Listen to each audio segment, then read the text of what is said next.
లావణ్య రాజ్ తరుణ్ కేసులో big twist నెలకొంది. లావణ్య ఫిర్యాదు మేరకు మస్తాన్ సాయి ఖాజాను నాసింగ్ పోలీసులు అరెస్ట్ చేశారు. రాజ్ తరుణ్ తనతో విడిపోవడానికి మస్తాన్ సాయియే కారణమంటూ కంప్లైంట్లో తెలిపింది లావణ్య. అంతేకాకుండా దాదాపు 300 మంది అమ్మాయిల నగ్న వీడియోలు ఉన్న హార్డ్ డిస్క్ ను పోలీసులకు ఇచ్చారు లావణ్య. మస్తాన్ సాయిపై పోలీసులకు ఇచ్చిన ఫిర్యాదులో లావణ్య సంచలన విషయాలు బయటపెట్టారు. తనపై మస్తాన్ సాయి అత్యాచారం చేశాడని, హార్డ్ డిస్క్ ఇవ్వనందుకు తనను చంపబోయాడంటూ పోలీసులకు ఇచ్చిన ఫిర్యాదులో తెలిపారామె.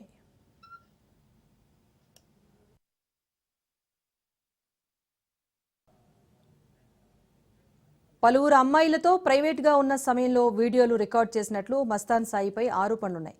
ఆ వీడియోలతో అతను బ్లాక్మెయిల్కు పాల్పడుతున్నట్టు విచారణలో పోలీసులు గుర్తించారు. మరోవైపు లావణ్యకు చెందిన కొన్ని వీడియోలను రికార్డ్ చేశాడు మస్తాన్ సాయి.